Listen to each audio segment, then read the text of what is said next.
नमस्कार दोस्तों, कविता Yadav YouTube channel पर आप सभी का स्वागत है। संपूर्ण हिंदी विषय की तैयारी को आगे बढ़ाते हुए आज की क्लास में हम करेंगे हिंदी साहित्य के अति महत्वपूर्ण प्रश्न। हिंदी साहित्य के आदिकाल, हिंदी साहित्य के भक्तिकाल और रीतिकाल संबंधी प्रश्नों को आज की क्लास में हम करेंगे।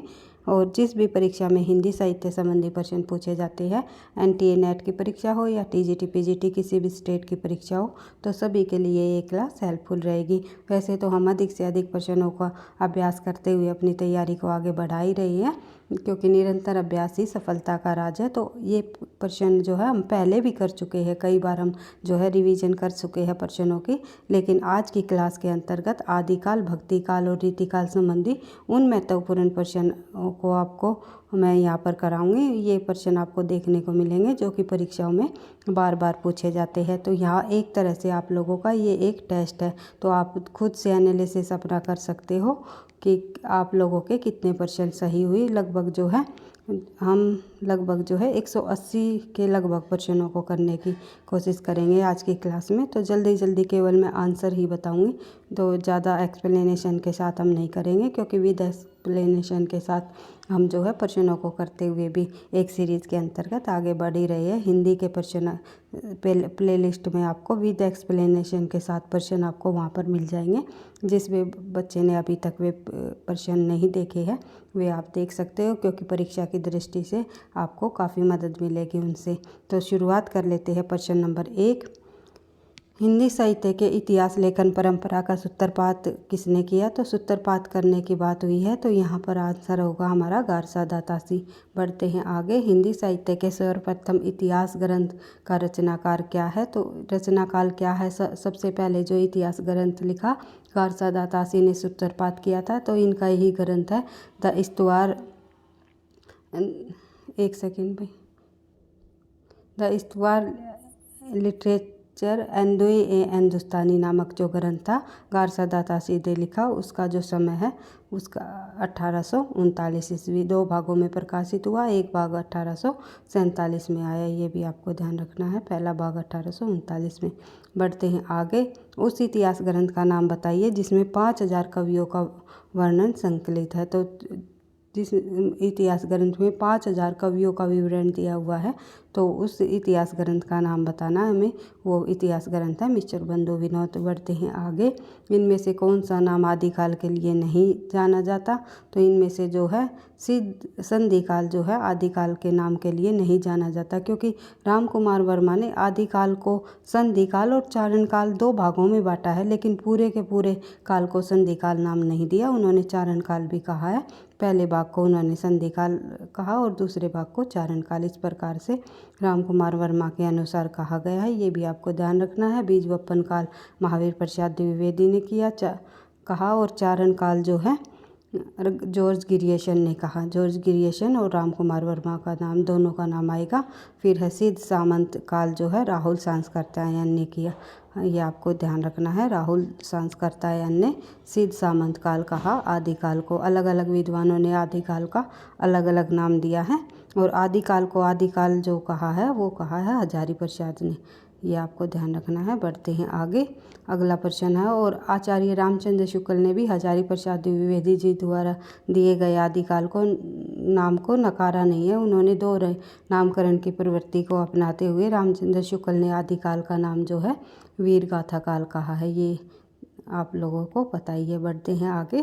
प्रश्न नंबर हमारा 5, राहुल सांस्कृत्यायन हिंदी का पहला कवि किसे मानते हैं? तो राहुल सांस्कृत्यायन हिंदी का पहला कवि मानते हैं राहुल सांस्कृत्यायन जी के अनुसार हिंदी का पहला कवि सरहप्पाद है। अलग अलग विद्वानों के अनुसार जो हिंदी के पहले कवि है अलग अलग दिए हुए हैं। तो जैसे कि राहुल सांस्कृत्यायन ने सरहप्पा को माना और गणपति चंद्रगुप्त ने शालिभद्र सूरी को माना। उसके बाद देख लेते हैं आगे। राम कुमार वर्मा ने स्वयंभू को माना। बढ़ते हैं अगले प्रश्न पर हम। सरहप्पाद का समय राहुल सांस्कृत्यायन जी द्वारा क्या है? तो सरहप्पा जो सिद्धों के कवि रहे हैं, सिद्धों के अंतर्गत प्रमुख सिद्ध कवि रहे हैं, प्रथम सिद्ध भी माने जाते हैं सरहप्पा। तो इसका राहुल सांस्कृत्यायन ने क्या समय माना है? इनका समय माना है 7वीं शताब्दी। बढ़ते हैं आगे। और अगला प्रश्न हमारा प्रश्न नंबर 7, हिंदी साहित्य के इतिहास की कितनी पद्धतियाँ है, तो हिंदी साहित्य इतिहास लेखन की जो है हमारी 4 पद्धतियाँ रही है। बढ़ते हैं आगे।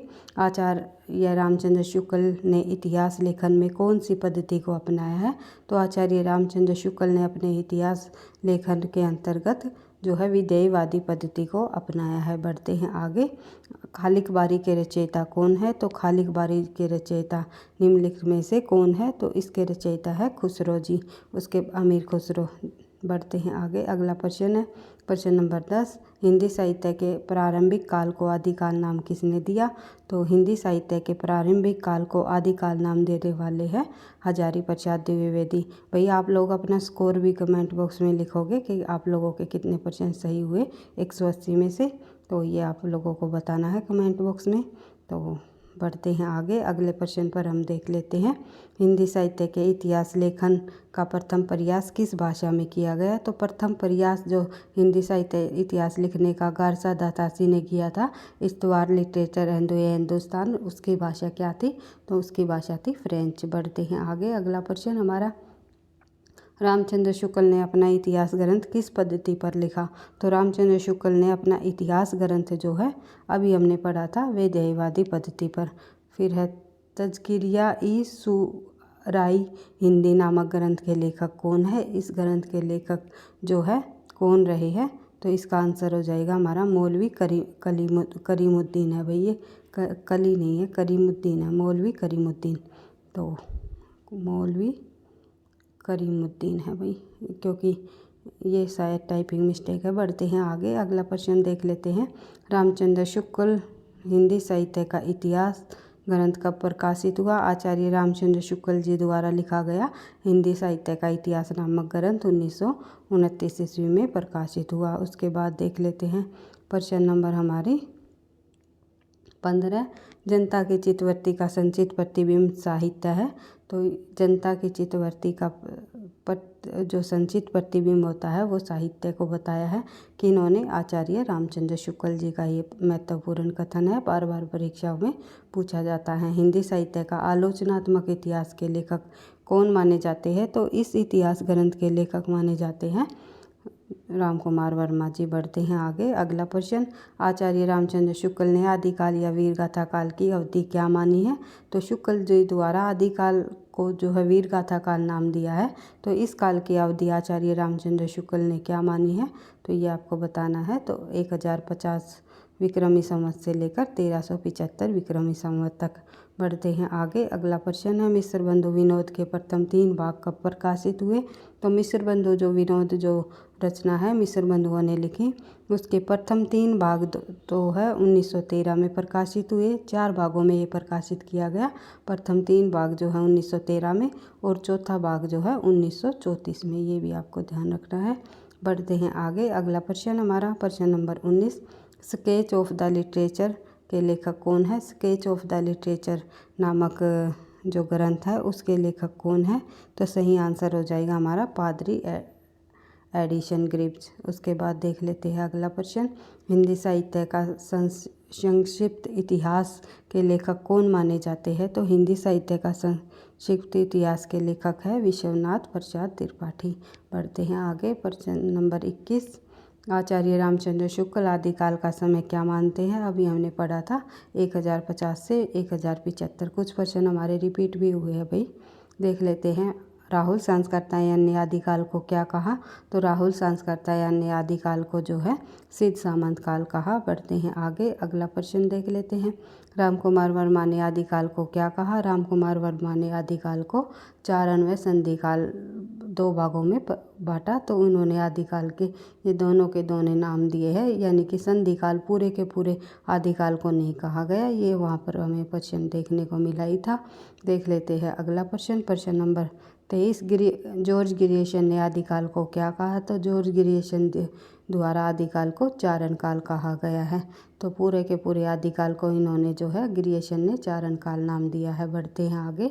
और चारण काल किस आधार पर दिया गया है आदिकाल को नाम, ये मैंने आपको बता ही रखा है कि वहाँ पर जो कवि होते थे, चारण कवि वीरता की रचनाएं लिखते थे, जो जिसके राज दरबार में वे रहते थे, राजाओं के, और वे राजाओं के साथ साथ जो है युद्धों में जाकर उनका आँखों देखा जो है वर्णन अपनी रचनाओं में करते थे। तो वे एक प्रकार के चारण कवि कहलाए थे। इस प्रकार के इसीलिए जो है इसी आधार पर इस काल को आदिकाल नाम रखा गया। जैसे कि रासो साहित्य के अंतर्गत जितने भी कवि थे वे सभी चारण कवि कहलाए थे। बढ़ते हैं आगे। अगला प्रश्न हमारा, आदिकाल को आरंभिक काल किसने कहा? आदिकाल को जो है आरंभिक काल नाम देने वाला विद्वान है विसरबंधु। बढ़ते हैं अगला प्रश्न, प्रश्न नंबर 25 देख लेते हैं भाई।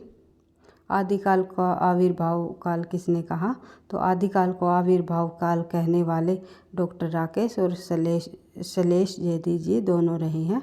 बढ़ते हैं आगे। अगला प्रश्न देख लेते हैं। आदिकाल को उद्भव काल किसने कहा? उद्भव काल कहने वाला विद्वान है आदिकाल को, वे है वासुदेव सिंह। उसके बाद देख लेते हैं, आदिकाल को आधार काल नाम दिया। तो आदिकाल को आधार काल नाम दिया है मोहन अवस्थी ने। उसके बाद देख लेते हैं प्रश्न नंबर हमारा 28, आदिकाल को जय काल नाम किसने दिया? जय काल का काव्य किसने कहा आदिकाल को? तो सही आंसर हो जाएगा हमारा रमाशंकर शुक्ल रसाल जी। पढ़ते हैं आगे। अगला प्रश्न हमारा, आदिकाल को वीर काल किसने कहा? आदिकाल को वीर काल कहने वाला विद्वान है विश्वनाथ प्रसाद मिश्र जी। विश्वनाथ प्रसाद मिश्र ने आदिकाल को वीर काल कहा है, लेकिन आचार्य रामचंद्र शुक्ल की बात करें तो इन्होंने आदिकाल को वीर गाथा काल का नाम दिया है। बढ़ते हैं आगे। आदिकाल को संक्रमण काल किसने कहा? तो संक्रमण काल कहने वाला विद्वान है राम खेलावन पांडे जी। राम खेलावन पांडे आदिकाल को संक्रमण काल कहते हैं। बढ़ते हैं आगे। अगला प्रश्न हमारा, 12 बरस ले कुकर जिए अरु 16 लो जिए सियार, इस पंक्ति के रचयिता कौन है? तो इस पंक्ति के रचयिता निम्नलिखित में से जगनिक है, जिन्होंने परमाल रासो नामक ग्रंथ लिखा है। बढ़ते हैं आगे। प्रश्न नंबर 32, आदिकालीन रासो साहित्य की प्रमुख प्रवृत्तियों से संबंधित कौन सा कथन सही नहीं है? तो इनमें से कौन सा कथन सही नहीं है? आदिकाल की जो प्रवृत्तियाँ हैं, इस साहित्य में राष्ट्रीय प्रेम का सुंदर चित्रण है किया गया है। तो आंसर हमारा ए ही हो जाएगा, क्योंकि भाई इस साहित्य में जो है राष्ट्रीय प्रेम का सुंदर चित्रण नहीं किया गया। थोड़ा मैं जल्दी आंसर बता देने जा रही हूँ, थोड़ा सा बाद में बताऊंगी भाई, मैं ध्यान नहीं रहा कि आप जो है अपने प्रश्नों का एनालिसिस कर रहे हो, तो इसके लिए मैं माफ़ी चाहूँगी। तो मैं यहीं पर बिना ही और अन्य ऑप्शनों को पढ़े आंसर आप लोगों को बताते जा रही हूँ। तो देख लेते हैं आदिकाल को जो और अन्य जो 3 ऑप्शन है हमारे, युद्धों का सजीव चित्रण भी आदिकाल में किया अन्यतम विशेषता है, और इसमें सौंदर्य और विलासता का स्वाभाविक व जीवांत चित्रण इसमें किया गया है आदिकाल में, और श्रृंगार और वीर रस का भी एक साथ चित्रण इसकी महत्वपूर्ण विशेषता है। लेकिन आप लोगों को पता ही है जो आदिकालीन साहित्य में राष्ट्रीय प्रेम का सुंदर चित्रण बिल्कुल भी नहीं मिलता है, बल्कि राष्ट्रीय प्रेम की संकुचित भावना हमें देखने को मिलती है। जितने भी राजा दरबार में जो राजाएं रहते थे, वे अपने अपने छोटे छोटे राज्यों को ही राष्ट्र समझ बैठते थे, तो एक दूसरे के राज्यों को ही हड़पने की कोशिश करते थे। बाहर की जो विदेशी शक्तियाँ थी, कोई किसी राज्य पर जब आक्रमण भी करते थे तो वह एकजुट नहीं होते थे, केवल अपने ही राज्य को वे बचाने में लगे रहते थे। तो इसलिए बिल्कुल राष्ट्रीय प्रेम का सुंदर चित्रण इसमें नहीं हुआ है। बढ़ते हैं आगे। प्रश्न नंबर हमारी 33, आचार्य रामचंद्र शुक्ल रासो शब्द का संबंध किस शब्द से मानते हैं? आचार्य रामचंद्र शुक्ल ने रासो शब्द का संबंध माना है इनमें से रासायन से। तो रासायन से माना है। बढ़ते रासक से माना है हजारी प्रसाद द्विवेदी ने, जो कि सर्वमान्य भी यही है, ये आपको ध्यान रखना है। बढ़ते हैं आगे। प्रश्न नंबर 34, हजारी प्रसाद द्विवेदी किसे हिंदी का प्रथम कवि मानते हैं? हजारी प्रसाद द्विवेदी जी के अनुसार हिंदी का प्रथम कवि माना गया अब्दुल रहमान को हिंदी का प्रथम कवि माना हजारी प्रसाद द्विवेदी ने। बढ़ते हैं आगे। अगला प्रश्न है, हिंदी में 12 मासा का सर्वप्रथम वर्णन किस रचना में मिलता है? तो हमें 12 मासा का सबसे पहले वर्णन इन निम्नलिखित में से किस रचना में मिलता है? हमें रासो में, परमाल में, विसल देव रासो या खुमान रासो। सही आंसर हो जाएगा विसल देव रासो। बढ़ते हैं आगे। रासो साहित्य के रासो सॉरी भाई, पृथ्वीराज रासो के रचयिता कौन है? तो पृथ्वीराज रासो के रचयिता इनमें से आप सभी को पता है चंद बरदाई जी हैं। बढ़ते हैं आगे। पृथ्वीराज रासो की भाषा खड़ी बोली, अवधी, मैथिली और ब्रज। वैसे तो पृथ्वीराज रासो की भाषा जो है डिंगल पिंगल रही है, डिंगल और पिंगल, जिसमें कि हमें डिंगल में अपभ्रंश प्लस राजस्थानी भाषा के शब्द देखने को मिलते हैं और प्लस राजस्थानी। उसके बाद जो है पिंगल में हमें अपभ्रंश प्लस ब्रज भाषा के शब्द हमें देखने को मिलते हैं। तो इन दो भाषाओं को मिलाकर पिंगल बनती है। ब्रज प्लस राजस्थानी, ब्रज प्लस अपभ्रंश, और डिंगल बनती है राजस्थानी प्लस अपभ्रंश। इस प्रकार से अपभ्रंश दोनों ही भाषाओं में आएगा। तो डिंगल का योग होगा अपभ्रंश और राजस्थानी से, और पिंगल का योग होगा अपभ्रंश प्लस ब्रज से। और तो इस ऑप्शन के अनुसार जब हम बात करेंगे पृथ्वीराज रासो की भाषा की, तो हम ब्रज भाषा ही इसका आंसर लगाएंगे, क्योंकि अधिक जो है शब्द हमें ब्रज भाषा से संबंधित देखने को मिले हैं। बढ़ते हैं आगे। पृथ्वीराज रासो में सर्ग को क्या कहा गया है? तो सर्गों को क्या कहा गया है पृथ्वीराज रासो में, ये आपको बताना है। तो सही आंसर इसका हो जाएगा हमारा, पृथ्वीराज रासो में सर्गों को समय कहा गया है। उसके बाद बात करें आगे। पृथ्वीराज रासो में कितने सर्ग अथवा समय है? तो पृथ्वीराज रासो में जो है कितने सर्ग या समय है? तो इसमें पृथ्वीराज रासो में भाई 69 सर्ग या समय माने जाते हैं। और जो है 68 प्रकार के जो है इसमें छंद हैं। छंदों की संख्या 68 प्रकार के, छंदों की संख्या नहीं भाई, प्रकार है ये 68 प्रकार के छंद, क्योंकि ये भी प्रश्न हमेशा परीक्षा में पूछा जाता है कि पृथ्वीराज रासो में कितने प्रकार के छंद है या कितने सर्ग है। तो 69 इसमें सर्ग है, 69, और 68 प्रकार के इसमें जो है छंद है, ये आपको ध्यान रखना है। बढ़ते हैं आगे। प्रश्न नंबर हमारी 40। बिसल देव रासो का काव्य रूप क्या है?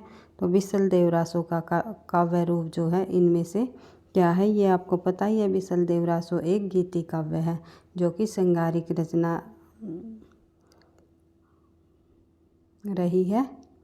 तो सही आंसर हो जाएगा हमारा इसका गीति काव्य। बढ़ते हैं आगे। और ये किस लेखक की है? बिसल देव रासो की रचना किसने की? तो ये की नरपति नाल्ले जी ने। नरपति, ये आपको ध्यान रखना है,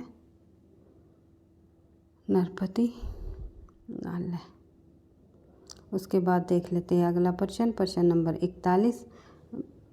वीर गाथात्मक रचना नहीं है। इनमें से वीर गाथात्मक रचना नहीं है। अभी मैंने आपको बताया बिसल देव रासो एक श्रृंगार परक रचना मानी जाती है।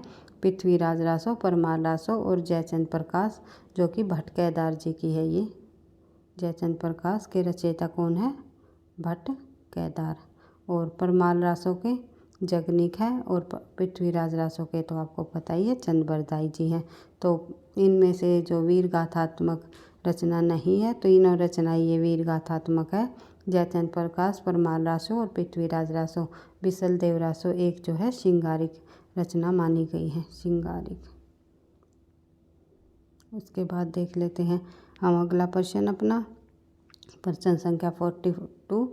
आदिकाल की प्रमुख जो श्रृंगारिक कीर्ति कौन सी मानी जाती है? अभी हमने पढ़ा है बिसल देव रासो को।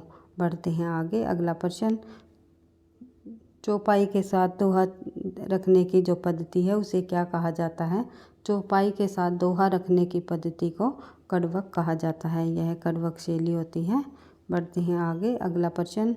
हिंदी का प्रथम महाकाव्य, इनमें से हिंदी का प्रथम महाकाव्य कौन सा है? यह आपको पता ही है। पृथ्वीराज रासो को हिंदी का प्रथम महाकाव्य माना जाता है। उसके बाद देख लेते हैं अगला प्रश्न। रानीपन और सामंती जीवन से बंधन मुक्ति की अभिव्यक्ति किस ग्रंथ में उनकी अपनी खास विशेषता है? तो रानीपन और सामंती जीवन की बंधन की अभिव्यक्ति किस ग्रंथ की खास विशेषता रही है? ये रही है बिसल देव रासो की। बढ़ते हैं आगे। अगला प्रश्न हमारा। पृथ्वीराज रासो का सबसे बड़ा सर्ग कौन सा है? तो पृथ्वीराज रासो का सबसे बड़ा सर्ग जो है वो है कनवज युद्ध। बढ़ते हैं आगे। और कैमासवध भी पृथ्वीराज रासो का ही एक सर्ग है, और विनय मंगल भी। बढ़ते हैं आगे। अगला प्रश्न है प्रश्न नंबर 47। पृथ्वी चंद बरदाई को पृथ्वीराज का समकालीन किसने कहा? तो चंद बरदाई जो कवि हुए हैं पृथ्वीराज रासो के रचयिता, उनको पृथ्वीराज का समकालीन माना गया है। ये किसने कहा है? तो ये है कहा है गारसा दातासी जी ने, क्योंकि पृथ्वीराज के दोस्त ही रहे हैं, वे मित्र ही रहे हैं। बढ़ते हैं आगे। अगला प्रश्न हमारा प्रश्न संख्या 48, हिंदी काव्य में प्रयुक्त होने वाला बारहमासा सबसे पहले किस ग्रंथ में मिलता है? तो सबसे पहले बारहमासा का प्रयोग हिंदी में जो प्रयोग किया गया वो मिलता है हमारा बिसल देव रासो में। उसके बाद देख लेते हैं प्रश्न नंबर 49, पृथ्वीराज रासो की नायिका का नाम बताइए। तो पृथ्वीराज रासो की नायिका रही है संयोगिता, और बिसल देव रासो की जो नायिका है वो राजमती रही है। बढ़ते हैं आगे। अगला प्रश्न नंबर 50, पृथ्वीराज रासो को किसने प्रमाणिक माना है? तो पृथ्वीराज रासो को प्रमाणिक मानने वाले विद्वान हुए हैं, वे हुए हैं श्याम नारायण पांडे। कुछ विद्वानों ने पृथ्वीराज रासो को अप्रमाणिक माना है, तो हजारी प्रसाद जी ने पृथ्वीराज रासो को अर्ध प्रमाणिक माना है। इस प्रकार से पृथ्वीराज रासो को अप्रमाणिक, प्रमाणिक और अर्ध प्रमाणिक माना गया है। बढ़ते हैं आगे। अगला प्रश्न, पृथ्वीराज रासो मूलतः कैसा काव्य है? तो यह एक पृथ्वीराज रासो मूलतः एक प्रस्ती काव्य माना जाता है। बढ़ते हैं आगे। पृथ्वीराज रासो की रचना विधान में सर्वाधिक विवादास्पद पक्ष कौन सा माना जाता है? तो इसकी ऐतिहासिकता पर संदेह किया गया है। कुछ विद्वान इसे प्रमाणिक मानते हैं कि इसके पूरी की तरह हमें प्रमाण मिले हैं पृथ्वीराज रासो के। कुछ अप्रमाणिक मानते हैं कि इस ग्रंथ के कोई भी प्रमाण नहीं मिले, और कुछ जो है इसे अर्ध प्रमाणिक मानते हैं। अर्ध प्रमाणिक के आधार पर उन्होंने पृथ्वीराज रासो को जो है उनके पूर्व भाग को जो काल्पनिक बताया और उत्तर भाग को ऐतिहासिक बताया, यानी पहले के भाग को उन्होंने काल्पनिकता का जो श्रेय दिया है, और दूसरा जो उनका जो बाद का भाग जो है उत्तर भाग, उसमें कहा है कि पृथ्वीराज रासो एक ऐतिहासिक ग्रंथ है। तो इस प्रकार से सर्वाधिक विवादों के घेरे में रही है इनकी ऐतिहासिकता पर संदेह किया गया है। बढ़ते हैं आगे। प्रश्न नंबर 53, पृथ्वीराज रासो बिल्कुल अनैतिहासिक ग्रंथ है, यह पूरा का पूरा अनैतिहासिक ग्रंथ बता दिया है। किसने कहा है ये कथन किसका है? तो ये कथन है गौरीशंकर हीराचंद ओझा जी का। बढ़ते हैं आगे। अगला प्रश्न हमारा, आदिकाल को किस रचना में इतिहास की अपेक्षा की गई है? आदिकाल के किस रचना में इतिहास की अपेक्षा की गई है, ये आपको बताना है। तो सही आंसर हो जाएगा हमारा पृथ्वीराज रासो में। तो पृथ्वीराज रासो में इतिहास की उपेक्षा की गई है। उसके बाद देख लेते हैं अगला प्रश्न नंबर 55, पृथ्वीराज रासो के प्रथम विदेशी उद्धारकर्ता के रूप में कौन प्रसिद्ध हुए? तो पृथ्वीराज रासो के जो प्रथम विदेशी उद्धारकर्ता रहे हैं वे कौन रहे हैं? वे रहे हैं कर्नल जेम्स टॉड। बढ़ते हैं आगे। अगला प्रश्न हमारा, बिसल देव रासो की नायिका का नाम बताइए। तो अभी हमने पढ़ा था ऊपर भी, राजमती जो है बिसल देव रासो की नायिका है, और संयोगिता जो है पृथ्वीराज रासो की नायिका है। बढ़ते हैं आगे। उसके बाद देख लेते, एक सेकंड भाई। उसके बाद अगला प्रश्न हमारा प्रश्न नंबर 57, हिंदी का सबसे प्राचीन छंद कौन सा माना जाता है? तो हिंदी का सबसे प्राचीन छंद है दोहा। उसके बाद देख लेते हैं आगे। ऐसे रासो ग्रंथों के रचनाकार का नाम बताइए जिसकी रचना अजमेर के शासक से संबंधित है। तो अजमेर के शासक से संबंधित रासो ग्रंथ का रचनाकार कौन माना जाता है? तो ये माने जाते हैं भाई, सही आंसर हो जाएगा हमारा सी, दलपति विजय, जिन्होंने खुमान रासो रचना लिखी थी। खुमान रासो जो कि अजमेर के शासक से संबंधित है, ये आपको ध्यान रखना है। बढ़ते हैं आगे। अगला प्रश्न हमारा प्रश्न नंबर 59, आचार्य रामचंद्र शुक्ल ने आदिकालीन कृतियों पर विचार करते हुए कितने ग्रंथों को प्रमाणिक माना है? तो लगभग इन्होंने 12 ग्रंथों को प्रमाणिक माना है।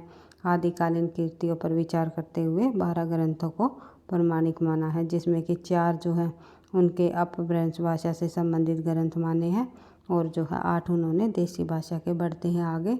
अगला प्रश्न हमारा 60, हिंदी साहित्य के इतिहास के दोहरे नामकरण की प्रवृत्ति किसने प्रारंभ की? तो आचार्य रामचंद्र शुक्ल ने।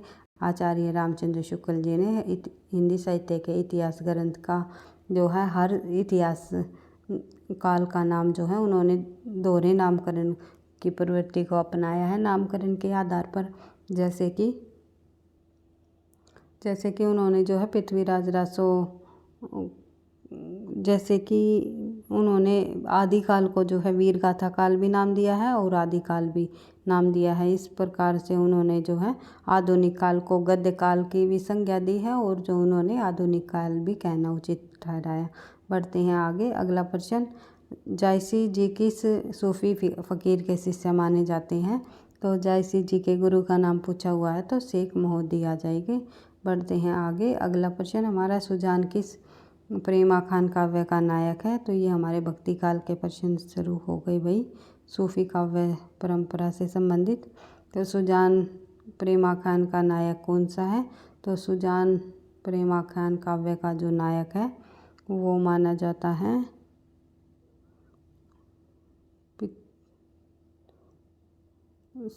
सुजान किस प्रेम आख्यान काव्य का नायक है? तो इनमें से जो सूफी रचनाओं में से जो है सुजान किस रचना का पात्र रहा है, किसका नायक रहा है? तो ये रहा है चित्रावली का, जो जिसका लेखक है उस्मान के इसके लेखक माने जाते हैं चित्रावली के। ये भी आपको ध्यान रखना है। पढ़ते हैं आगे। अगला प्रश्न हमारा प्रश्न नंबर 63 63, भक्तमाल के रचयिता। तो भक्तमाल के रचयिता आपको पता ही है, भक्त नाभादास जी रहे हैं। उसके बाद देख लेते हैं विष्णु भक्ति के प्रतिष्ठापक आचार्य कौन माने जाते हैं? तो विष्णु भक्ति के प्रतिष्ठापक आचार्य निम्नलिखित में से जो है इनमें से जो है रामानुजाचार्य जी को मानेंगे भाई हम, क्योंकि जब वैष्णव भक्ति की जब शुरुआत हुई थी तो 4 आचार्य प्रमुख रहे थे, जिसमें कि सबसे पहले रामानुजाचार्य का नाम आता है, मध्वाचार्य, विष्णु स्वामी और जो है निम्बार्काचार्य, ये 4 आचार्य रहे हैं। बढ़ते हैं आगे। प्रश्न नंबर 65, अष्टछाप के रचनाकार कौन माने जाते हैं? तो अष्टछाप के रचनाकार निम्नलिखित में से जो है इनमें से अष्टछाप के लेखक, वैसे तो अष्टछाप नाम से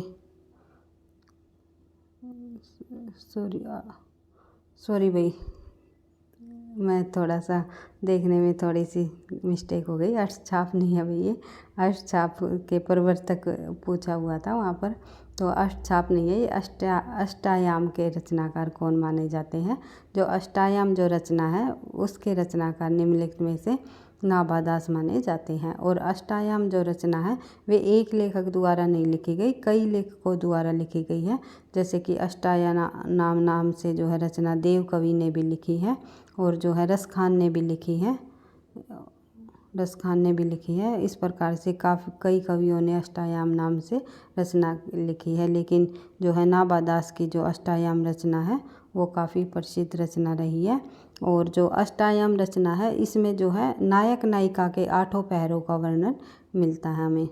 थोड़ा सा भाई कंफ्यूज हो गई मैं, नायक नायिका, तो नायक नायिका के 8 पहरों का जो है वर्णन हमें अष्टायाम रचना में देखने को मिलते हैं। यहाँ पर नायक नायिका कोई भी हो सकते हैं, जैसे कि राम सीता का वर्णन भी हमें देखने को मिल सकता है, या राधा कृष्ण का भी वर्णन हमें जो है उनकी रासलीलाओं का वर्णन हमें देखने को मिल सकता है। तो ये ऐसा नहीं है केवल राधा कृष्ण की ही लीलाओं का वर्णन अष्टायाम रचना में मिलता है, ऐसा नहीं है। तो किसी भी नायक नायिका का वर्णन हमें अष्टायाम रचना में मिलता है। तो बढ़ते हैं आगे। अगला प्रश्न हमारा, थोड़ा भाई सोच कुछ हो रहे थे तो इसलिए थोड़ा सा कन्फ्यूजन हो गया, तो इसके लिए मैं एक बार फिर से माफ़ी चाहूँगी। तो देख लेते हैं प्रश्न नंबर 66, तुलसी रचित रचना किसकी है? तो तुलसी चरित रचना जो है निम्नलिखित में से किस लेखक की है? तुलसी चरित रचना जो है वो है रघुवर दास जी की। उसके बाद बात करें आगे प्रश्न नंबर 67, थोड़ी आराम से करेंगे भाई, क्योंकि जल्दी जल्दी में जो है शब्द इधर उधर हो जाते हैं। तुलसीदास जी के गुरु का नाम बताइए। तो तुलसीदास जी के गुरु का नाम क्या है? तो तुलसीदास जी के गुरु का नाम है नरहरि आनंद जी। उसके बाद देख लेते हैं आगे प्रश्न संख्या 68, भारतवर्ष का लोकनायक वही हो सकता है जो समन्वय का अपार धैर्य लेकर आया हो। तुलसीदास के संबंध में उपयुक्त पंक्तियाँ किस रचनाकार की हैं? तो जो ये कथन दिया गया है तो ये कथन किसका है तुलसीदास जी के संबंध में, ये आपको बताना है। तो सही आंसर हो जाएगा हमारा हजारी प्रसाद द्विवेदी। बढ़ते हैं आगे, अगला प्रश्न संख्या 69। सुरतीय नर्तीय सब चाहती अश होय पंक्ति के रचयिता कौन है? तो इस पंक्ति के रचयिता जो है तुलसीदास जी हैं। उसके बाद गोद लिए हुलसी फिरे तुलसी सो सुत होय, इस पंक्ति के रचयिता कौन है? तो इस पंक्ति के रचयिता रहीमदास जी हैं। उसके बाद तुलसी ने रामचरितमानस की रचना किस पद्धति पर की है? तो तुलसीदास जी ने रामचरितमानस की जो रचना है वो की है दोहा चौपाई पद्धति पर। बढ़ते हैं आगे, अगला प्रश्न। रीझी आपनी बूझी पर खींची विचार विहीन, ते उपदेश न मानिए मोह मोहदिति मीन। जो ये पंक्ति है ये किसका दोहा है, ये पूछा हुआ है। तो इसका सही आंसर हो जाएगा तुलसीदास जी का। बढ़ते हैं आगे, अगला प्रश्न। रामचरितमानस में कितने कांड हैं? तो आप सभी को पता है रामचरितमानस में 7 कांड हैं। उसके बाद बात करें आगे, अगला प्रश्न हमारा। राम को रूप निहारत जानकी कंकन के नग की परिछाही। जो ये तुलसीदास द्वारा जो ग्रंथ से पंक्ति ली गई है, एक सेकंड। तो इस पंक्ति के रचयिता ये जो तुलसीदास जी के द्वारा ये लिखी गई पंक्तियाँ है, ये पंक्तियाँ किस ग्रंथ से ली गई है, ये पूछा हुआ है। तुलसीदास की ये पंक्तियाँ है तो ये किस ग्रंथ की है? राम को रूप निहारत जानकी कन के नग की परिछाई। जो ये पंक्तियाँ हैं ये निम्नलिखित में से जो है कवितावली ग्रंथ से ली गई है। बढ़ते हैं आगे, अगला प्रश्न हमारा। गोस्वामी तुलसीदास ने अपनी विश्व प्रसिद्ध महाकाव्य रामचरितमानस जो कि अवधी भाषा में रचा गया, आंसर मैंने बता ही दिया भाई, अवधी भाषा में लिखा गया ये ग्रंथ है। तो बढ़ते हैं आगे, अगला प्रश्न देख लेते हैं, प्रश्न नंबर 76। बरवे नारायण में कितने कांड और कितने छंद है? तो बरवे रामायण जो ग्रंथ है उसमें कितने कांड और कितने छंद बताए गए हैं? तो बरवे रामायण में निम्नलिखित में से कितने कांड और कितने छंद है? तो इसका सही आंसर हमारा हो जाएगा 7 कांड और 69 छंद। 7 कांड और 69 छंद है। बढ़ते अगला प्रश्न देख लेते हैं भाई। दुल्हन गाहू मंगलाचार हम घर आए हो राजा राम भरतार। जो ये पंक्तियाँ है ये पद किसने लिखी है? दुल्हन गाहू मंगलाचार जो ये है कबीरदास जी की प्रमुख पंक्तियाँ रही हैं। बढ़ते हैं आगे, अगला प्रश्न हमारा प्रश्न नंबर 78। रामायण महानाटक के रचयिता कौन है? तो रामायण महानाटक के रचयिता हैं प्राणचंद्र चौहान जी। बढ़ते हैं आगे, सीताराम को युगल सरकार का संबोधन कौन से मत के लोग करते हैं? तो सीताराम की को नहीं भाई, ये की आएगा यहाँ पर। सीताराम की जो है युगल सरकार का संबोधन कौन से मत के लोग करते हैं, ये आपको बताना है। सही आंसर हो जाएगा हमारा सौसुखी शाखा के। उसके बाद भक्तमाल के टीकाकार निम्नलिखित में से कौन है? तो भक्तमाल की टीका किन्होंने लिखी इनमें से? तो सही आंसर हो जाएगा हमारे प्रियादास ने। और भक्तमाल जो रचना है वो किसने लिखी? ये लिखी नाभादास ने। ये आपको ध्यान रखना है। टीका की बात आ जाए तो प्रियादास, केवल रचना पूछी जाए तो नाभादास। बढ़ते हैं आगे, भक्त नामावली के रचनाकार कौन है? तो भक्त नामावली के रचनाकार निम्नलिखित में से जो है ध्रुवदास जी हैं। बढ़ते हैं आगे, अगला प्रश्न हमारा। बुद्धदेव के बाद भारत के सर्वाधिक बड़े लोकनायक तुलसीदास है, ये कथन किसने कहा है? तो बुद्धदेव के बाद भारत के सबसे बड़े लोकनायक तुलसीदास जी को बताया। जो ये कथन कहा गया है ये कहा गया है जॉर्ज ग्रियर्सन ने। बढ़ते हैं आगे, प्रश्न नंबर हमारा 83। रामचरितमानस की रचना का आरंभ क्षेत्र जो है कहाँ से हुआ, यानी कि रामचरितमानस की रचना का आरंभ कहाँ से किया गया, ये पूछा हुआ है। तो सही आंसर हो जाएगा हमारा अयोध्या से रामचरितमानस की रचना का आरंभ किया गया। बढ़ते हैं आगे, प्रश्न नंबर 84। जयसी को महाकवि के रूप में किस आलोचक ने प्रतिष्ठित किया है? तो जयसी को महाकवि के रूप में जो है रामचंद्र शुक्ल जी ने प्रतिष्ठित किया है। बढ़ते हैं आगे, एक सेकेंड भाई। प्रश्न संख्या हमारी 85।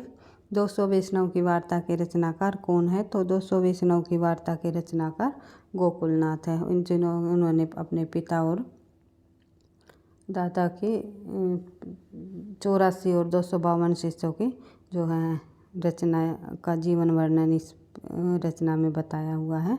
तो इसमें 252 वैष्णव की वार्ता में इसने अपने पिता जो है,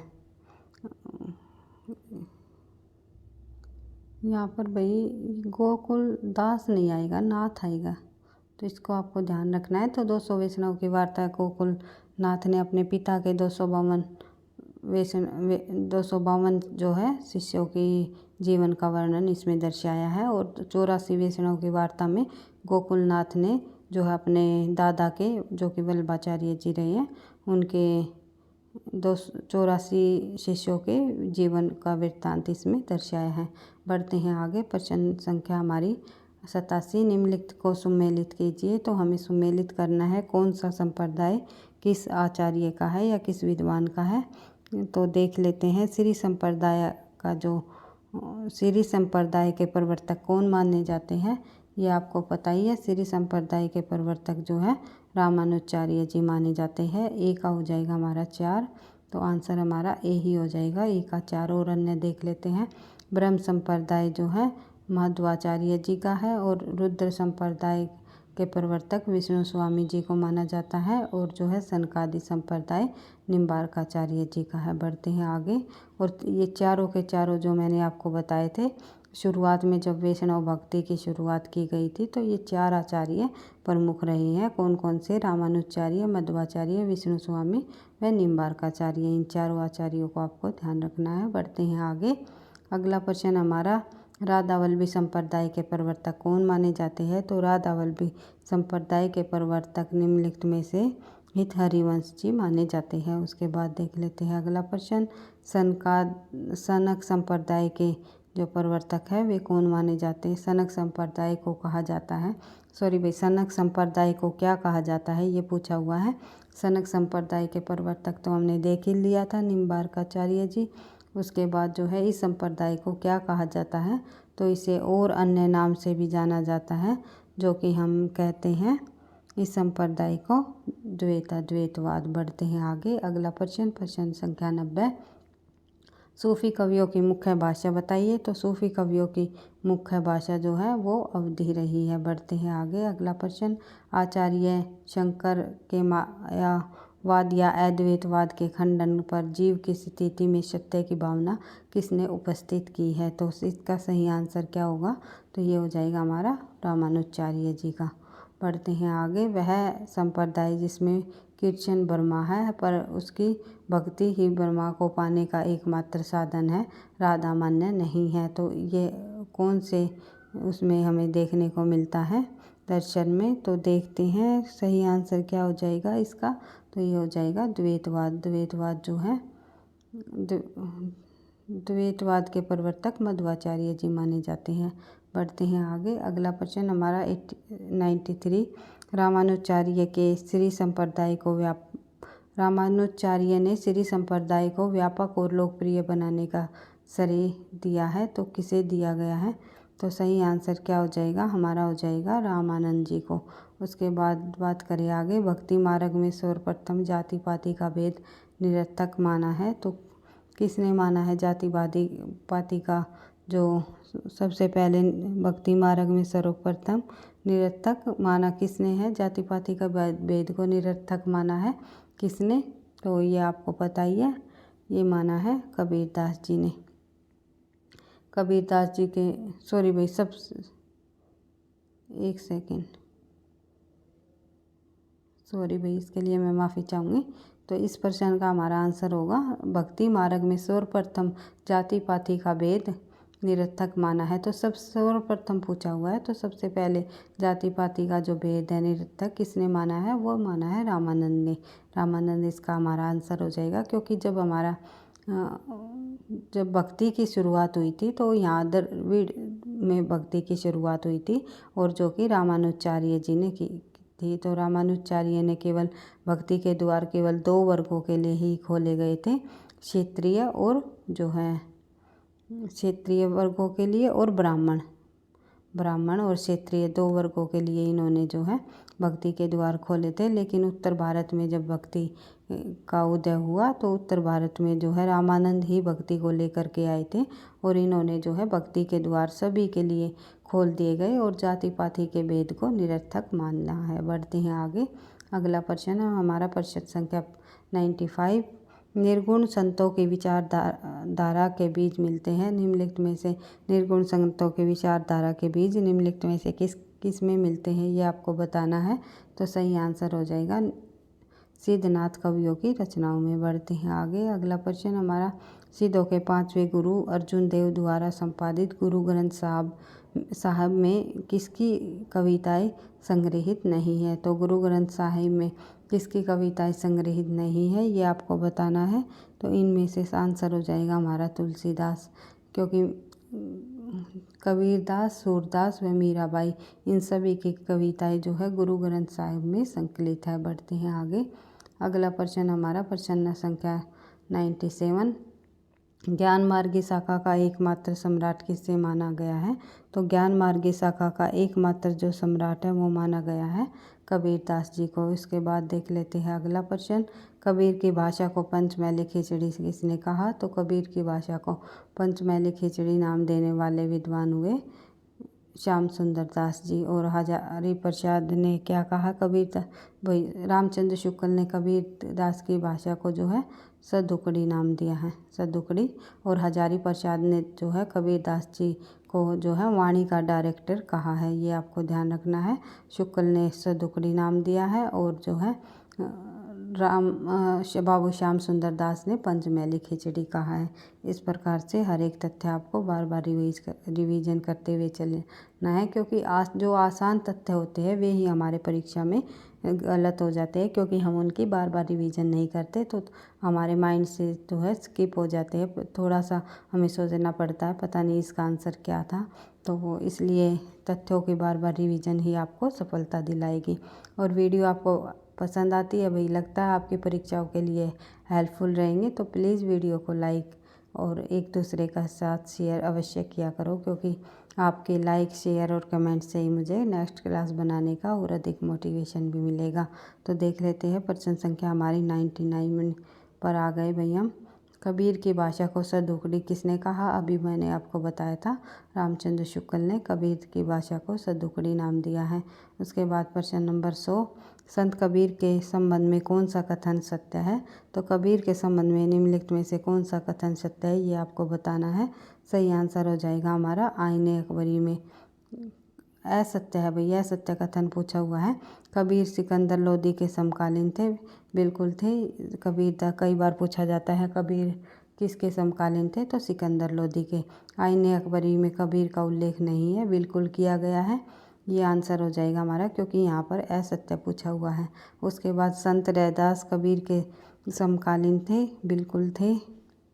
उसके बाद बात करें आगे, कबीर के काव्य में प्रत्येक योजना सुसंबद्ध थी, ये भी सही है। बढ़ते हैं आगे। अगला प्रश्न प्रश्न संख्या 101। कबीर के दोहे किस नाम से जाने जाते हैं। तो कबीर के दोहे जो है निम्नलिखित में से किस नाम से जाने जाते हैं, इसका आंसर हो जाएगा हमारा साखी। साखी में जो है कबीर के दोहे जाने जाते हैं। बढ़ते हैं आगे।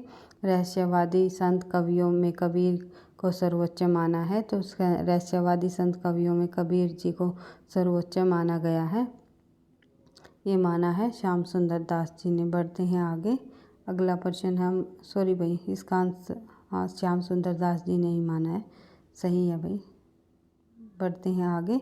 अगला प्रश्न हमारा संत कवियों का परमा या परम तत्व एक ईश्वरवादी विचारधारा के पुष्ट पर करके निकट है। तो ये जो संत कवियों का जो ब्रह्म या परम तत्व एक ईश्वरवादी विचारधारा से पुष्ट किसके निकट है, किसके निकट है, ये पूछा हुआ है। तो ये जो है इन्होंने अधिकतर जो है ये रही है अद्वैतवाद से संबंधित तो हमारा आंसर हो जाएगा अद्वैतवाद से संबंधित। कबीर किस मुग़ल शासक के समकालीन है? तो अभी हमने पढ़ा था सिकंदर लोदी के समकालीन है। कबीर की पत्नी का नाम बताइए। तो कबीर की पत्नी का जो नाम है वो है लोई। लोई कबीर की पत्नी का नाम है। और जो अगर आपसे ये पूछ लिया जाए लोना किसकी पत्नी का नाम है, तो ये है रैदास जी की पत्नी का नाम। तो इस प्रकार से एक जैसे नाम से में आपको कन्फ्यूज नहीं होना है। तो रत्नावली तो आपको पता ही है, तुलसीदास जी की पत्नी का नाम है। और जो है कमाली जो है कबीरदास जी की बेटी का नाम है। कमाल और कमाली पुत्र और पुत्री रही हैं। बढ़ते हैं आगे। अगला प्रश्न हमारा प्रश्न नंबर 106, उलटवासी का अर्थ बताइए। तो उलटवासी का अर्थ क्या होता है? तो उलटवासी का अर्थ होता है, ऑप्शन के अनुसार जब हम बात करें तो विशिष्ट प्रतीकात्मक काव्य शैली ही उलटवासी कहलाती है। बढ़ते हैं आगे। कबीर को बिना काव्य लिखे महाकवि माना है। किसने माना है कबीरदास जी को बिना महाकाव्य लिखे महाकवि? ये माना है रामस्वरूप चतुर्वेदी जी ने। बढ़ते हैं आगे। अगला प्रश्न हमारा प्रश्न संख्या 108, धर्मदास का प्रसिद्ध ग्रंथ बताइए। तो धर्मदास जी का जो प्रसिद्ध ग्रंथ है वो है सुख निदान। सुख निदान धर्मदास जी का प्रसिद्ध ग्रंथ है। संतों ने नारी के किस रूप की निंदा की है? तो संतों ने नारी के कामनी रूप की निंदा की है। उसके बाद बात करें आगे। दादू की रचनाओं का संग्रह हरडे वाणी नाम से किसने किया? तो दादू की रचनाओं का जो संग्रह है हरडे वाणी नाम से करने वाले जो विद्वान रहे, ये किसने किया भाई? इसका सही आंसर हो जाएगा संतदास और जगन्नाथ दास जी ने। बढ़ते हैं। आचार्य रामचंद्र शुक्ल ने रीतिकाल का प्रवर्तक किसे माना है? तो शुक्ल जी के अनुसार रीतिकाल का प्रवर्तक पूछा हुआ है। अब रीतिकाल के प्रश्नों पर आ गए हैं भाई हम। तो शुक्ल के अनुसार रीतिकाल का प्रवर्तक जो है चिंतामणि को माना गया है। वैसे सर्वमान्य तौर पर जो है हम केशवदास जी को मानते हैं, लेकिन चिंतामणि ने को आचार्य रामचंद्र शुक्ल जी ने माना है। उसके बाद बात करें आगे। अलग बहुत सारे विद्वान जो है केशवदास जी को मानते हैं, जैसे कि डॉक्टर नगेंद्र। बढ़ते हैं आगे। अगला प्रश्न हमारा है प्रश्न संख्या 112, केशव को कभी हृदय नहीं मिला था। जो ये कथन है ये किस विद्वान का है कि केशव को कभी हृदय ही नहीं मिला था?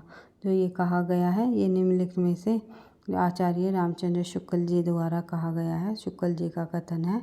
उसके बाद बात करें आगे। प्रश्न संख्या हमारी 113, इसमें से कौन से सा कवि रीतिमुक्त कवि नहीं है? तो रीतिमुक्त कवियों में कौन शामिल नहीं है?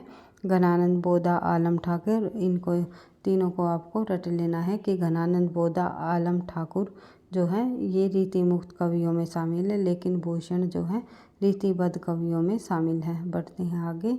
अगला प्रश्न हमारा प्रश्न संख्या 114, लाल भाल में लसत है सुंदर बेदी लाल पंक्तियाँ किसकी है? तो ये पंक्तियाँ जो है निम्नलिखित में से किस लेखक द्वारा लिखी गई है?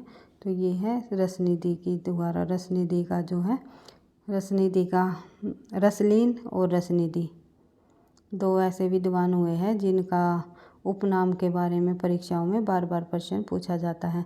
आप रसलीन और रसनिधि का जो है उपनाम आप लोगों को रसलीन ये आपको रसलीन और रसनिधि इन दोनों के उपनाम को आपको कमेंट बॉक्स में लिख करके बताना है कि रसलीन का उपनाम क्या है और रसनिधि का उपनाम क्या है। उपनामों से भी संबंधित हम जो और अन्य बचे हुए हैं कुछ महत्वपूर्ण विद्वान, उनके जो उपन्यासों से जो ये उपनामों से संबंधित प्रश्न पूछे जाते हैं विद्वानों के अनुसार, तो हम एक क्लास में उसको भी करेंगे भाई। तो परीक्षा की अब तिथि समीप ही आ चुकी है, तो इसलिए मैं दो क्लास लेकर के लाने की आप लोगों के कोशिश करती हूँ और सभी इम्पोर्टेंट तथ्यों को हम करने की कोशिश करते हैं। तो कुछ महत्वपूर्ण बिंदु है उनको भी एक क्लास में हम करते हुए चलेंगे और अधिक से अधिक प्रश्नों का अभ्यास भी हम करते हुए आगे बढ़ते रहेंगे। तो देख लेते हैं, रीतिकाल में वीर रस की कविता करने वाले कवि कौन माने जाते हैं? तो वीर रस की कविता रीतिकाल के अंतर्गत रीतिबद्ध कवि भूषण ने की है। बढ़ते हैं आगे। विष्णुपद कीर्तन किसकी रचना है? तो विष्णुपद कीर्तन निम्नलिखित में से किसकी रचना है ये आपको बताना है। सही आंसर हो जाएगा हमारा रसनिधि की। उसके बाद बात करें आगे। अगला प्रश्न हमारा, इनमें से रीति सिद्ध कवि कौन है? तो रीति सिद्ध कवियों में शामिल है बिहारी। बिहारी रीति सिद्ध प्रमुख कवि रहे हैं। घनानंद और बोधा जो है ये दोनों के दोनों कवि रीति मुक्त काव्यधारा से संबंधित है, लेकिन देव जो है रीतिबद्ध काव्यधारा का कवि है। उसके बाद देख लेते हैं आगे, फूल मंजरी की रचना कब हुई? तो फूल मंजरी की जो रचना है वो कब हुई, ये पूछा हुआ है। तो ये जो रचना है ये 1619 में हुई। और जो ये रचना है ये प्रसिद्ध रीतिकालीन कवि मतीराम की ही है भाई। मतीराम, ये आपको ध्यान रखना है, मतीराम की रचना है फूल मंजरी। कई बार परीक्षाओं में पूछा जाता है इनमें से कौन सा कवि रीतिबद्ध कवि है? तो रीतिबद्ध कवियों में शामिल है देव, क्योंकि घनानंद रीति मुक्त, बोधा भी रीति मुक्त है, बिहारी रीति सिद्ध है। पढ़ते हैं आगे, सिद्धांत बोध के रचयिता। सिद्धांत बोध के रचयिता निम्नलिखित में से है जसवंत सिंह। बढ़ते हैं आगे, अगला प्रश्न, निम्नलिखित सूचियों को सुमेलित करते हुए सही विकल्प का चयन करके जो कोड दीजिए। तो इसका सही आंसर क्या हो जाएगा? बिहारी जो है रीति सिद्ध कवियों में आते हैं। उसके बाद घनानंद जो है रीति मुक्त कवियों में शामिल है। उसके बाद भूषण रीतिबद्ध कवियों में, भूषण जो है रीति ये वीर रस के प्रमुख कवि के रूप में शामिल हो गए भाई। और जो है बोधा रीतिबद्ध कवियों में हम शामिल करेंगे। तो इस प्रकार से जो ये सही ऑप्शन हो जाएंगे हमारे, ए का हमारा हो जाएगा 2, एक का हमारा 2 हो जाएगा। तो सही आंसर हो जाएगा हमारा सी। उसके बाद देख लेते हैं आगे, सॉरी भाई सी हमारा आंसर नहीं होगा। तो बिहारी रीति सिद्ध कवि है, ए का तो 2 ही होगा भाई।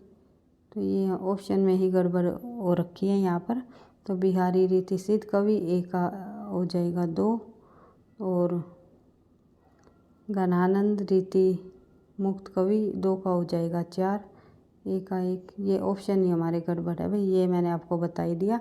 रीति सिद्ध कवि जो है बिहारी, घनानंद रीति मुक्त कवि, देव जो है रीतिबद्ध कवि, और वीर रस से संबंधित है भूषण कवि। इस प्रकार आप जो है लगा सकते हो आंसर। बढ़ते हैं आगे, प्रश्न संख्या हमारी 122, संग्राम सार के रचयिता बताइए। तो संग्राम सार के जो रचयिता हैं वे कौन है? तो सही आंसर क्या हो जाएगा हमारा? सही आंसर हो जाएगा कुलपति मिश्र। कुलपति मिश्र जी जो है संग्राम सार के रचयिता है। बढ़ते हैं आगे, प्रश्न संख्या 123, रामचंद्राभरण नामक ग्रंथ के रचनाकार कौन है? तो रामचंद्राभरण नामक ग्रंथ के रचनाकार है गोप कवि। बढ़ते हैं आगे, अगला प्रश्न, व्यंग्यात्मक कौमुदी के रचनाकार कौन है? तो व्यंग्यात्मक कौमुदी जो रचना लिखी है वो लिखी है प्रताप शाही ने।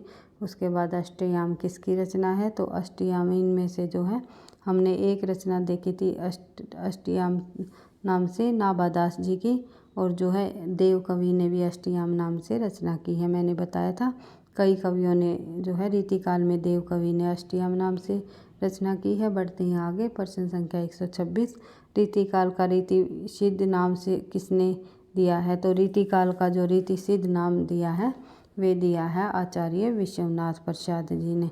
आचार्य विश्वनाथ प्रसाद जी ने रीतिकाल को 3 कालों में विभाजित किया है, रीतिबद्ध, रीति सिद्ध और रीति मुक्त। इन तीनों का नाम जो है आचार्य विश्वनाथ प्रसाद जी ने दिया है, ये आपको ध्यान रखना है।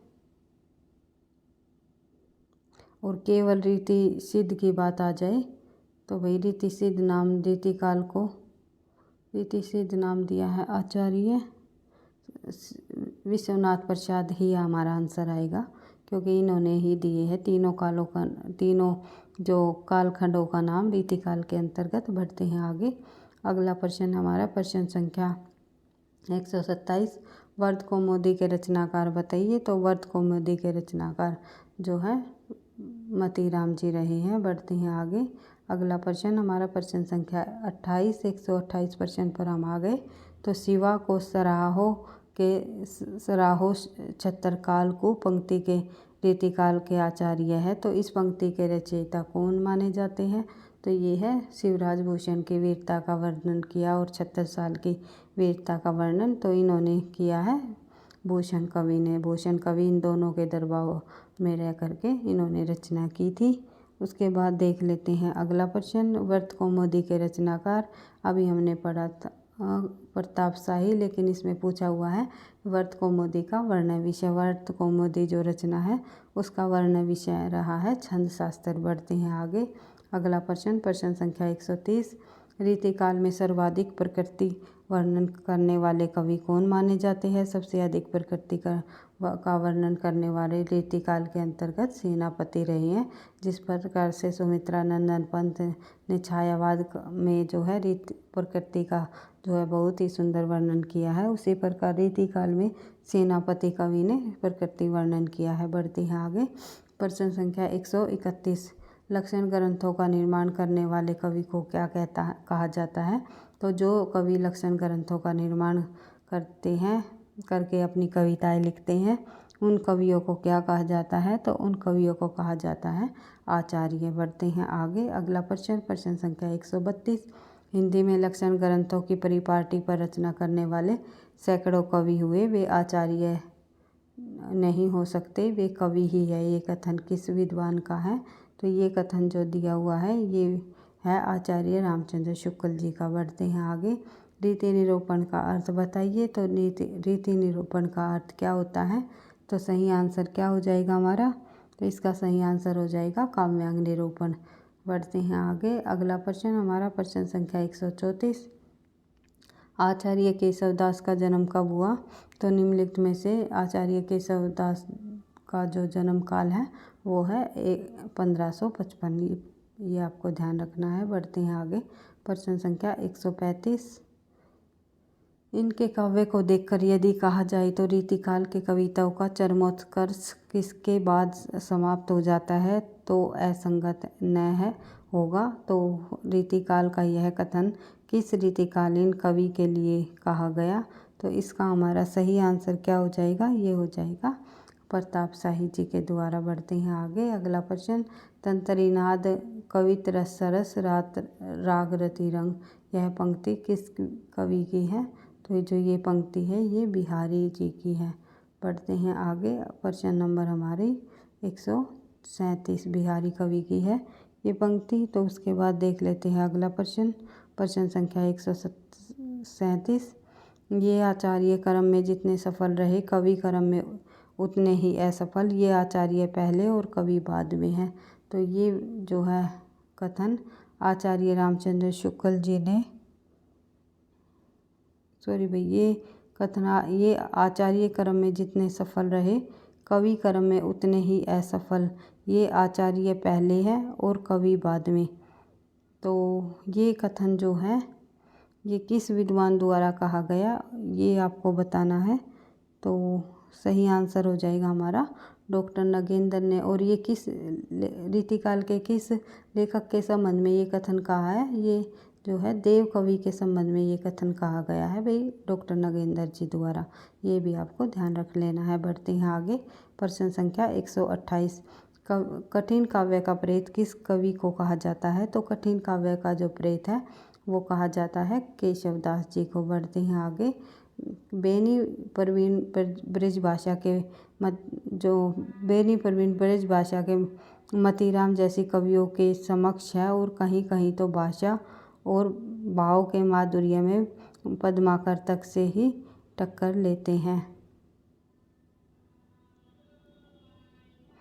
तो बेनी परवीन के संबंध में जो है ब्रजभाषा, उनकी भाषा ब्रजभाषा को इन्होंने जो बताया है कि मतीराम जैसे कवियों के समक्ष बेनी परवीन को बताया है और कहीं कहीं पर जो उनके भाव माधुर्य में पद्माकर को भी वे जो है टक्कर देते हैं। ये किस आलोचक का मत है बेनी परवीन जी के संबंध में? तो सही आंसर क्या हो जाएगा हमारा? तो इसका सही आंसर हो जाएगा हमारा बी डॉक्टर नगेंद्र जी का। बढ़ते हैं आगे। अगला प्रश्न हमारा प्रश्न संख्या 140। हिंदी में लक्षण ग्रंथों की परिपाटी रचना करने वाले सैकड़ों कवि हुए हैं, वे आचार्य की कोटि में नहीं, वे केवल कवि ही है। ये कथन किसका है? तो ये कथन जो है ये रहा है आचार्य रामचंद्र शुक्ल जी का। उसके बाद देख लेते हैं प्रश्न संख्या 141। द्विज देव रीतिकाल के अंतिम श्रृंगारी कवि थे, ये कथन किसने कहा है? तो द्विज देव को रीतिकाल का अंतिम श्रृंगारी कवि माना है जो है आचार्य रामचंद्र शुक्ल जी ने। बढ़ते हैं आगे। और रीतिकाल का प्रथम कवि किन प्रवर्तक किस कवि को माना है? शुक्ल ने, वो माना है चिंतामणि को। और अंतिम कवि माना है द्विजदेव को। ये आप दोनों तथ्य आपको ध्यान रखने हैं। बढ़ते हैं आगे। अगला प्रश्न संख्या 142। रीतिमुक्त स्वच्छंदतावादी कवि इनमें से कौन है? तो रीतिमुक्त स्वच्छंदतावादी कवि इनमें से माने जाते हैं घनानंद जी। बढ़ते हैं आगे। अगला प्रश्न संख्या 143। प्रेम की तमन्यता की दृष्टि से आलम की गणना रसखान और घनानंद की कोटि में होनी चाहिए। यह कथन किस आलोचक का है?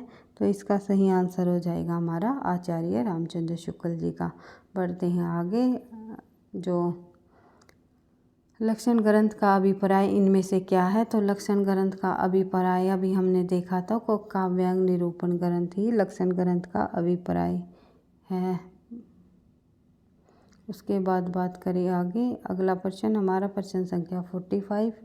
तो से देख लेते हैं। शुक्ल ने रीतिकाल का अंतिम प्रबंध कवि के कौन किसे माना है?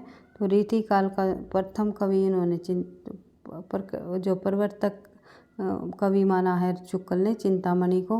लेकिन अंतिम प्रबंध कवि, वैसे अंतिम कवि माना है द्विजदेव को इन्होंने, लेकिन प्रबंध अंतिम कवि पूछ लिया जाए तो इसका आंसर क्या होगा हमारा? ये हो जाएगा पद्माकर। पद्माकर को इन्होंने अंतिम प्रबंध कवि माना है। यानी ये भी पूछा जा सकता है रीतिकाल का प्रसिद्ध जो है अंतिम कवि कौन माना जाता है? वो भी पद्माकर ही माने जाते हैं। बढ़ते हैं आगे। प्रश्न संख्या 146।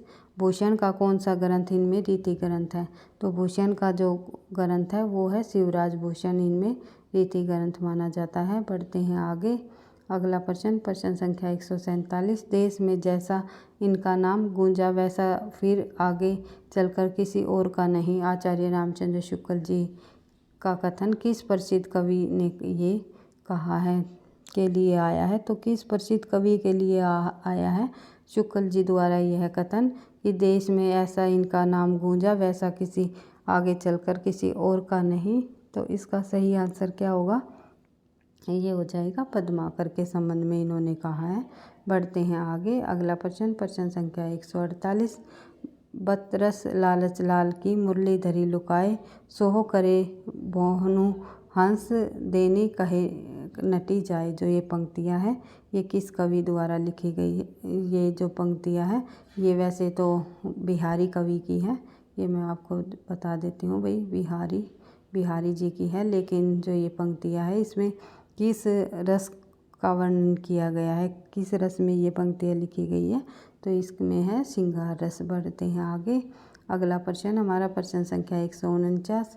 रीतिकाल के सनक इसमें इतनी अधिक थी कि इसे यमुना लहरी नाम देवस्तुति में भी नवरस और षड ऋतु सुझाई पड़ी। शुक्ल ने जो है किसके लिए कहा? अभी ये जो बात है शुक्ल जी ने जो है ये कथन कहा है किस कवि के लिए? तो ये हमें जो है शुक्ल जी ने ग्वाल कवि के लिए ये कहा है। बढ़ते हैं आगे।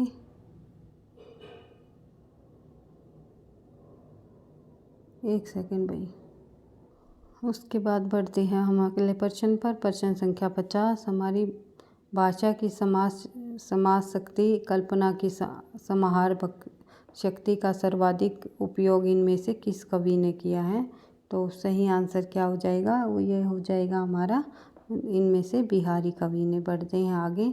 यदि हम आचार्यता कविता दोनों के एक अनूठे संयोग की दृष्टि से विचार करते रहे तो मतीराम, श्रीपति और दास ये कुछ 20 ही ठहरते हैं। तो यह कथन रीतिकाल के किस आचार्य कवि के लिए कहा गया है? तो ये आपको बताना है। तो ये कहा गया है आचार्य प्रताप शाही जी। यदि आचार्यता दोनों, हाँ जी ठीक है ये प्रश्न।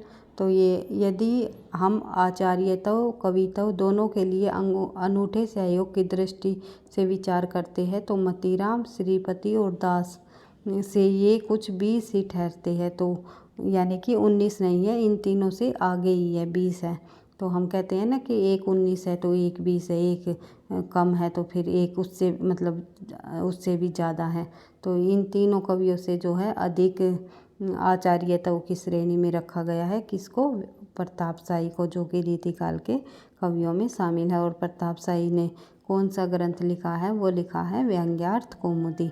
व्यंग्यार्थ कौमुदी के लेखक रहे हैं प्रताप शाही जी। बढ़ते हैं, और शुक्ल ने कहा है ये कथन।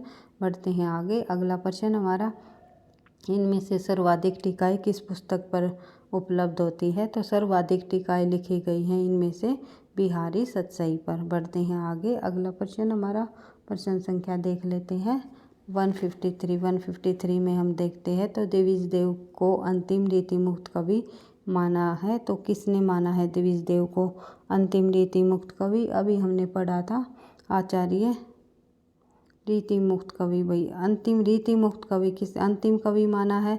आचार्य रामचंद्र शुक्ल ने। अंतिम रीति मुक्त कवि अगर पूछा जाए तो डॉक्टर बच्चन का नाम आ जाएगा। भाई बढ़ते हैं आगे, एक एक प्रश्नों में थोड़ा बहुत अंतर होता है, उसी के आधार पर प्रश्न का हमारा आंसर बदल जाता है, इसलिए हर एक प्रश्न को आपको ध्यान से पढ़कर समझकर करना है परीक्षा में। तो बढ़ते हैं आगे, प्रश्न नंबर हमारा 154, जहांगीर जस चंद्रिका के रचयिता का नाम बताइए। तो जहांगीर जस चंद्रिका के रचयिता निम्नलिखित में से कौन है? तो जहांगीर जस चंद्रिका जो रचना लिखी है वो लिखी है इनमें से केशवदास जी की। तो विज्ञान गीता जो है, रामचंद्रिका, जहांगीर जस चंद्रिका, ये रचनाएं जो हैं केशवदास जी द्वारा लिखी गई है। और जय मयंक जस चंद्रिका एक रचना है, जय मयंक, जो कि हमने आदिकाल में पढ़ी थी, जय मयंक जस चंद्रिका। इसकी रचनाकार कौन है, ये आपको भी जो है कई प्रश्न आप लोगों के लिए आज मैंने कमेंट बॉक्स में डालने के लिए दे दिए गए हैं। देख लेते हैं आप लोग कितना इनका आंसर करते हो। तो जय मयंक जस चंद्रिका का भी आप लोगों को लेखक का नाम बताना है। उसके बाद देख लेते हैं आगे, क्योंकि बार बार जब हम प्रश्नों की रिवीजन करेंगे उन्हीं से आपके प्रश्न पक्के होते जाएंगे। तो देख लेते हैं अगला प्रश्न, प्रश्न संख्या 155, सरव शोले प्रकाश किसकी रचना है। तो सरव शोले प्रकाश के रचनाकार माने जाते हैं गुरु गोविंद सिंह। बढ़ते हैं आगे, लक्षण ग्रंथों की परंपरा में अंतिम प्रसिद्ध कवि इनमें से कौन है। तो लक्षण ग्रंथों की परंपरा में अंतिम कवि माने जाते हैं पद्माकर जी, यानी कि लक्षण ग्रंथों की परंपरा के मतलब कि रीतिबद्ध कवियों में। बढ़ते हैं आगे, अगला प्रश्न है हमारा, सुधानिधि के रचयिता कौन है। तो सुधानिधि के रचयिता निम्नलिखित में से जो है तोष कवि माने जाते हैं। बढ़ते हैं आगे, अगला प्रश्न है प्रश्न संख्या 157, इश्क लता के रचनाकार है। तो इश्क लता के रचनाकार का नाम है घनानंद जी। बढ़ते हैं आगे, अलंकार दर्पण के रचयिता कौन है। तो अलंकार दर्पण के रचयिता निम्नलिखित में से रहे हैं महाराज राम सिंह। उसके बाद देख लेते हैं पद्माकर कृत पद्माभरण का वर्ण विषय क्या रहा है। तो पद्माभरण का जो वर्ण विषय है पद्माकर द्वारा रचित रचना का वर्ण विषय माना जाता है अलंकार निरूपण। बढ़ते हैं आगे, प्रश्न नंबर 160, काव्य मंजरी के रचयिता बताइए। तो काव्य मंजरी के जो रचयिता है वे हैं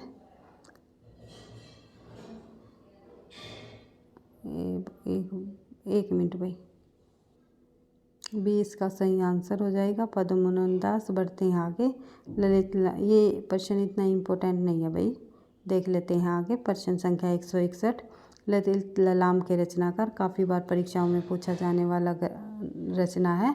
तो मतीराम जी की है ललित ललाम, जो है ये एक अलंकार संबंधी ग्रंथ है।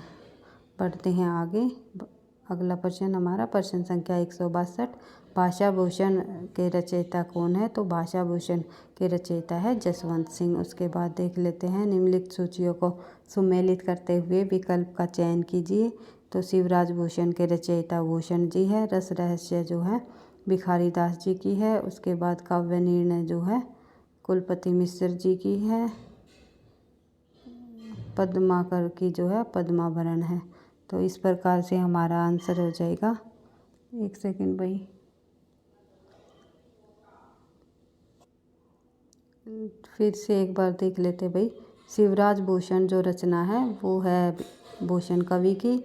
रस रहस्य जो है वो कुलपति मिश्र जी की है भाई। काव्य निर्णय भिखारी दास जी की है। और पद्माभरण जो है पद्माकर जी की रचना है। इस प्रकार से आंसर हो जाएगा हमारा ए का 2। तो सही आंसर हो जाएगा हमारा ए। बढ़ते हैं आगे, अगला प्रश्न देख लेते हैं।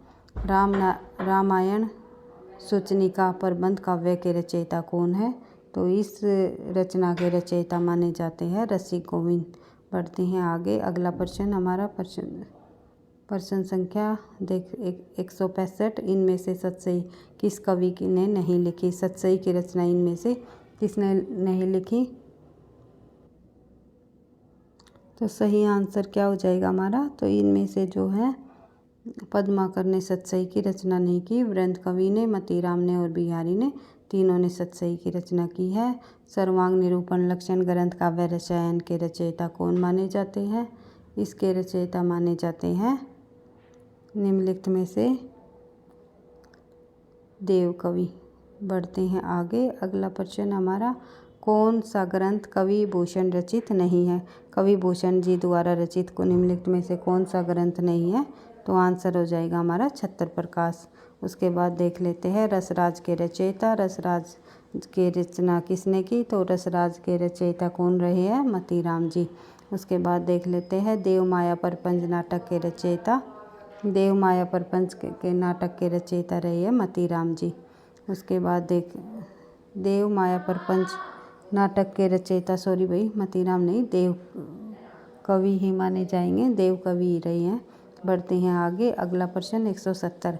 यद्यपि सुजाति सुलक्षणी सुवर्ण सरस सुवर्त ये पंक्ति भूषण बिनु न बिरजाई कविता बनीता मीति। इस पंक्तियों के रचनाकार कौन माने जाते हैं? केशवदास जी। आचार्य रामचंद्र शुक्ल ने रीतिकाल का अंतिम कवि किसे माना है? ये माना है शुक्ल जी द्वारा रीतिकाल का जो अंतिम कवि माना गया है ग्वाल कवि को। बढ़ते हैं आगे, सॉरी भाई इसका आंसर हमारा हो जाएगा द्विजदेव कवि। द्विजदेव कवि को आचार्य रामचंद्र शुक्ल ने अंतिम कवि माना है। वैसे सर्वमान्य तौर पर हम जो है ग्वाल कवि को रीतिकाल का अंतिम कवि मानते हैं। बढ़ते हैं आगे, अगला प्रश्न हमारा प्रश्न संख्या 172। भानुदत्त की रसमंजरी के आधार पर रीति आचार्यों ने किस प्रकार के ग्रंथों की रचना की है? तो आंसर हो जाएगा हमारा नायिका भेद ग्रंथ। बढ़ते हैं आगे, अगला प्रश्न हमारा 73। भाषा भूषण चंद्रलोक की छाया मात्र है। एक ही श्लोक में लक्षण ग्रंथों और उदाहरण दोनों मिलते हैं। यह कथन किस विद्वान का है? तो किसके द्वारा कहा गया है? तो आचार्य शुक्ल जी का है ये कथन। बढ़ते हैं आगे, अगला प्रश्न रसराज और ललित ललाम ग्रंथों के रचयिता का नाम बताइए? तो मतीराम जी। उसके बाद देख लेते हैं प्रश्न संख्या 175। कविता इनके श्रृंगारी है पर प्रेम की उच्च भूमि पर नहीं पहुंचती, नीचे ही रह जाती है। बिहारी के संबंध में यह कथन किस आलोचक का है? तो यह कथन जो है बिहारी के संबंध में हजारी प्रसाद द्विवेदी जी का है। बढ़ते हैं आगे, भाषा भूषण के रचयिता का नाम बताइए?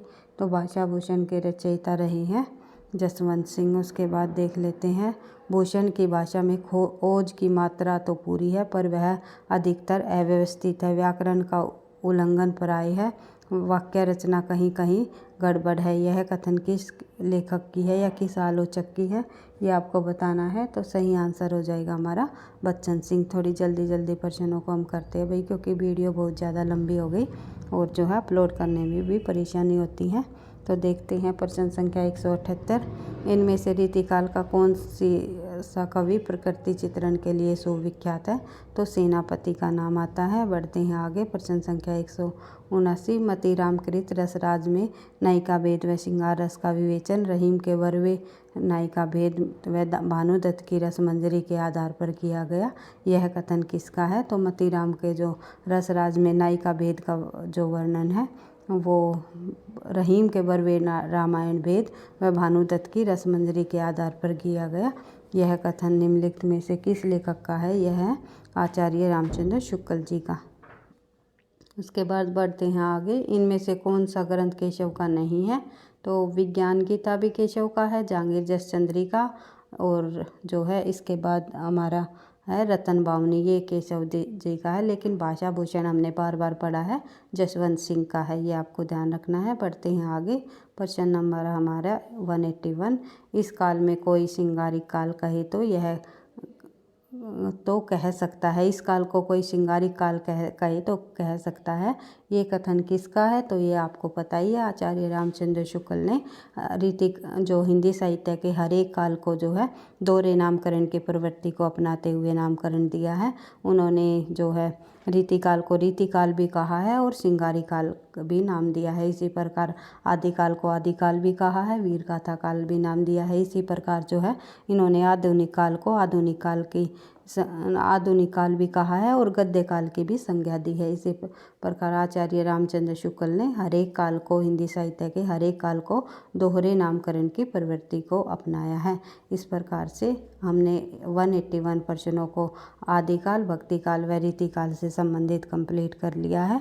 आज की मैराथन क्लास के माध्यम से हमने 180 प्रश्नों को किया है। हर एक प्रश्नों को आप लोगों ने समझ के साथ बार बार रिवीजन करते हुए कर लेना है, ताकि परीक्षा में आपका एक भी प्रश्न गलत ना हो और एक भी जो है स्कोर ना कटे। तो देख लेते हैं।